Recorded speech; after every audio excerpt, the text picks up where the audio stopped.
Namaste students, I am JV and Dr. Meenakshi, Assistant Professor in Department of Charlotte Clinical Faculty of Biological Science, University University.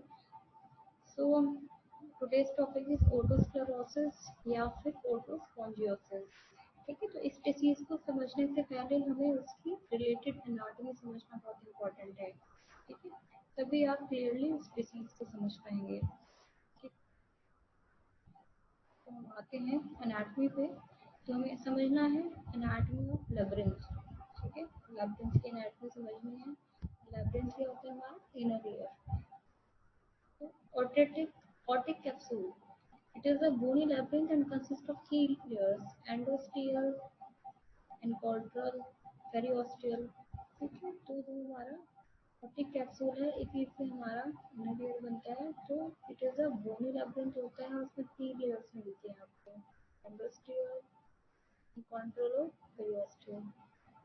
Then comes the otic labyrinth, जो endolymphatic या membranous labyrinth. ठीक है, जो हमारा membranes labyrinth होता है उसको बोलते हैं otic labyrinth. Consist of utricles, saccule, cochlea, semicircular canals, endolymphatic duct and sac. ये सब मिलते हैं. मैं आपको पहले बता चुकी हूँ एनाटॉमी और ये पेरियोटिक लैब्रिंथ. ठीक है, पेरियोटिक लैब्रिंथ ये that is the perilymphatic labyrinth surrounds the otic labyrinth and is filled with parallel. ठीक है, तो ओटिक लैब्रिंथ के बाहर यानी मेम्ब्रेनस लैब्रिंथ के सराउंडिंग क्या होता है, पेरियोटिक लैब्रिंथ होता है. उसमें आपको क्या मिलता है, parallel. Consist of vestibule, scala vestibuli, scala tympani, perilymphatic space around semicircular canals and periotic duct. ये सारे स्ट्रक्चर्स आपको इसमें मिलेंगे.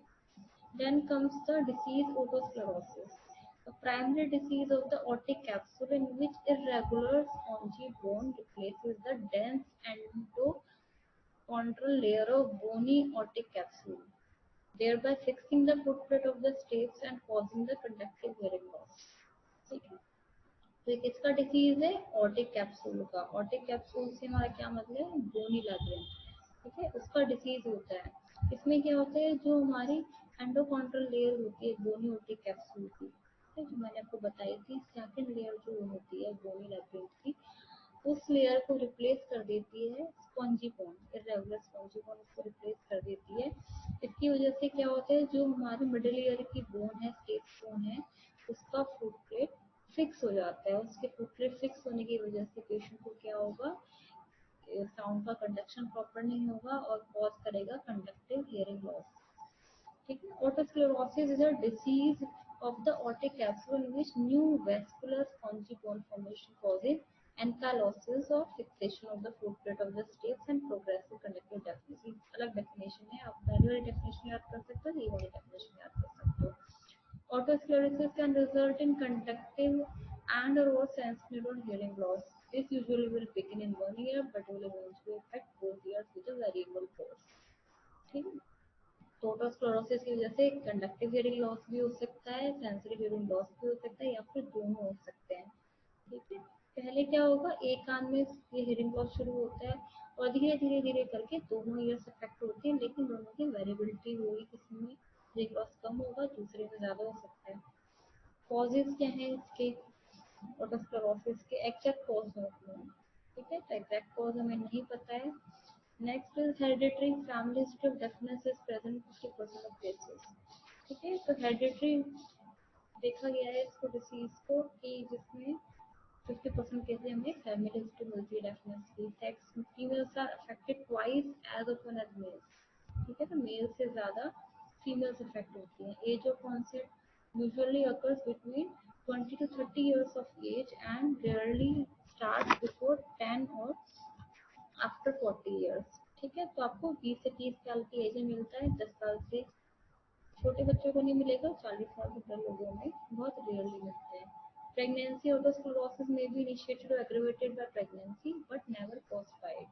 ठीक है, तो प्रेगनेंसी कंडीशन में क्या होगा, ये otosclerosis एग्रीवेट हो सकता है और ज़्यादा इंक्रीज हो सकता है, शुरू हो सकता है, लेकिन प्रेगनेंसी कोई कॉज नहीं है otosclerosis का. ठीक है, फिर आते हैं हम इसके टाइप्स पे. First one is stapedial otosclerosis. It causes tape fixation, conductive deafness is common. Lesions start in fistula ante fenestram. ठीक है, स्टेपिडल ऑटोस्क्लेरोसिस में क्या होता है, जो स्टेप्स की फिक्स हो जाती है जिसकी वजह से कंडक्टिव डेफनेस होता है, और इसमें लीजन कहाँ स्टार्ट होता है, फिस्टुला एंटीफिनेस्ट्रम में। Cochlear otosclerosis, second one, it involves region of round window and may cause the sensorineural gain loss due to liberation of toxic materials. ठीक है, तो इसका लोकेशन क्या है, ये कहाँ पे स्टार्ट होगा, राउंड विंडो पे, और इसकी वजह से सेंसोन्यूरल हियरिंग लॉस हो सकता है क्योंकि टॉक्सिक मटेरियल्स इसमें लिबरेट होते हैं, निकलते हैं। Next one is histologic otosclerosis. It remains asymptomatic and cause neither conductive nor sensorineural hearing loss. ठीक है, histologic otosclerosis में कोई symptoms नहीं होते और ना ही कोई वो hearing loss करता है, ना ही conductive ना ही sensorineural hearing loss cause करता है। ठीक है, फिर नेक्स्ट आते हैं टाइप्स ऑफ स्टेपिडियल फिक्सेशन। ठीक है, जो स्टेप्स की फुट पे फिक्स होती है उसमें भी 5 टाइप्स होते हैं। First one is anterior focus. ठीक है, मोस्ट कॉमन है फिस्टुला एंटीफिनेस्ट्रम। ये भी आप इमेज में देख सकते हो, फर्स्ट इमेज जो है ए उसमें है एंटीरियर फोकस इसको बोलते हैं। Second one is posterior focus, lesion spreading from posterior oval window to the annular ligament। ठीक है, पोस्टीरियर ओवल विंडो से लेकर एनुअल लिगामेंट तक लीजन स्प्रेड कर जाता है तो उसको बोलते हैं पोस्टीरियर फोकस, या आप इमेज में देख सकते हैं। Third one is circumferential, circumferential lesion flows across the ligament totally obliterating the annular ligament। पूरे एनुअल लिगामेंट को लीजन कवर कर लेता है। ठीक है, ये आपको सी में दिखाई दे रहा है। Fourth one is biscuit type lesion replacing entire foot plate but no involvement of annular ligament leading to a solid foot plate। ठीक है, तो पूरी हमारी स्टेप्स की फुट प्लेट को इन्वॉल्व कर लेता है लेकिन ये एनुलर लिगामेंट को अफेक्ट नहीं करता है।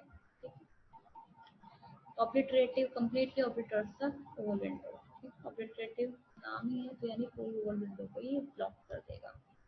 तो ये इमेज में आपको क्लियरली दिखाई दे रहा है। तो नेक्स्ट हम आते हैं सिम्टम्स पे, पेशेंट को क्या क्या सिम्टम्स उसको ऑब्जर्व करेगा। First one is hearing loss. ठीक है, सबसे पहला क्या है, hearing loss. Presenting symptom painless and progressive with insidious onset. ठीक है, तो पेशेंट को क्या होगा, या तो पेन नहीं होगा बिल्कुल भी, या फिर धीरे धीरे पेन होता है, एकदम से शुरू नहीं होता है, तो प्रोग्रेस होती है। Open it is bilateral conductive type. Hearing loss कैसा होता है, दोनों ईयर्स में मिलता है और कंडक्टिव हियरिंग लॉस मिलता है। पैराकिनेसिस village type. An otosclerotic patient hears better in noisy than in quiet surroundings. This because normal person will raise his voice in noisy surroundings.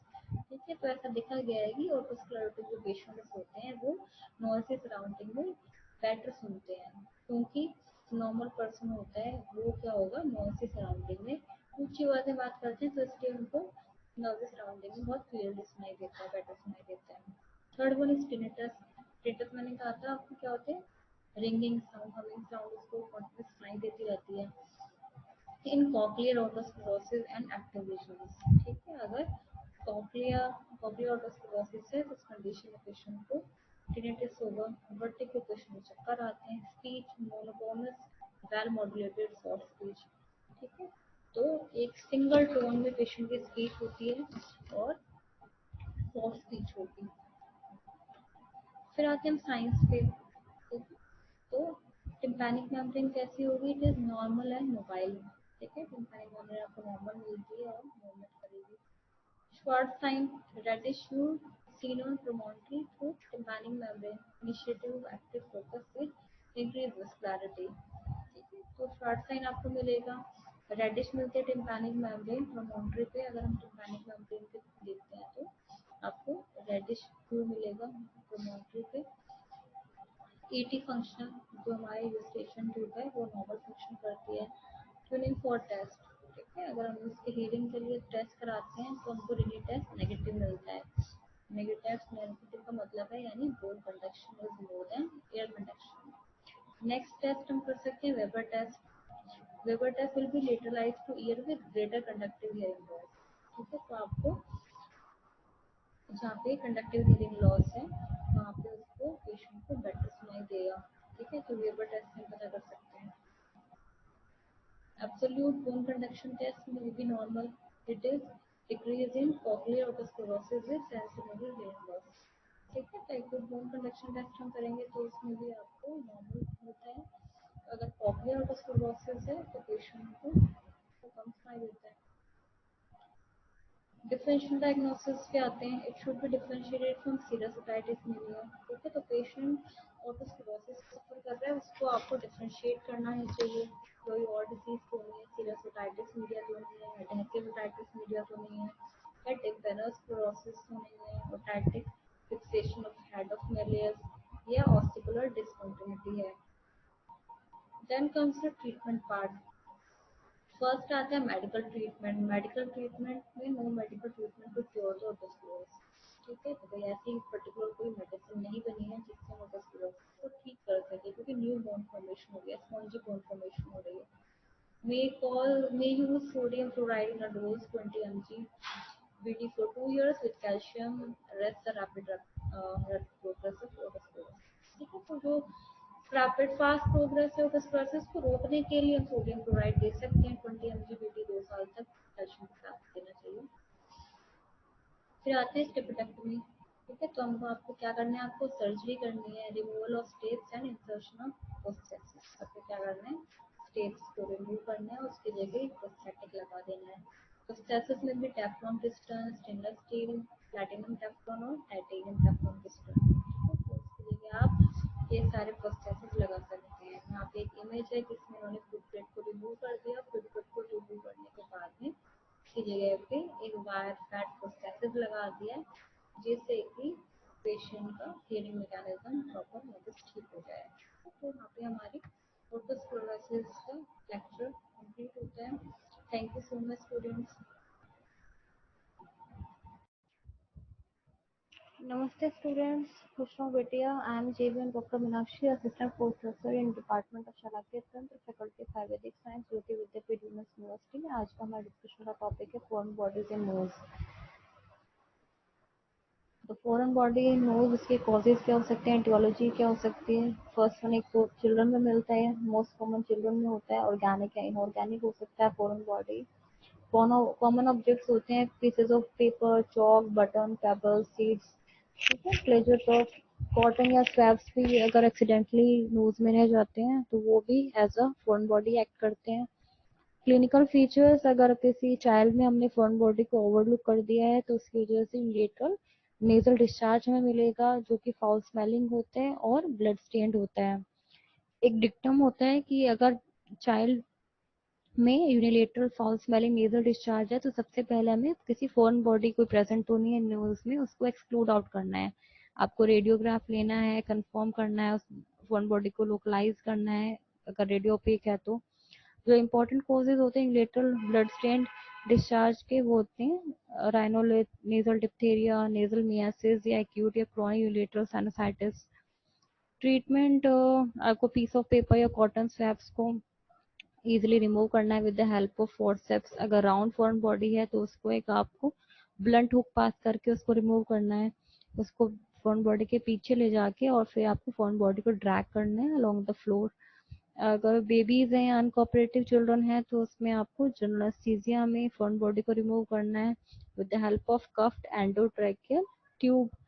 ठीक है, पेशेंट को आपको रोज पोजीशन में प्लेस करना है, उनको पैक को इंसर्ट करना है नेसोफैरिंक्स में और फॉरन बॉडी को रिमूव करना है विद द फोर्सेप्स या हुक.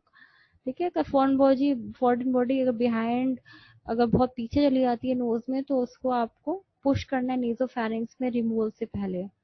अगर फॉरन बॉडी ऑफ नोज काफी टाइम तक नोज में रहती है तो उसको ट्रीटमेंट नहीं किया जाता तो क्या कॉम्प्लिकेशंस हो सकते हैं, नेजल इन्फेक्शन हो सकता है, पेशेंट को साइनसाइटिस हो सकता है, राइनोलिस फॉर्मेशन हो सकता है या inhalation into the tracheobronchial tree. Rhinolith क्या होते हैं, यूजुअली ये फॉर्म होते हैं around the nucleus of a small exogenous foreign body या ब्लड क्लॉट के अराउंड या फिर इंसिपिटेटेड सिक्रीशन से.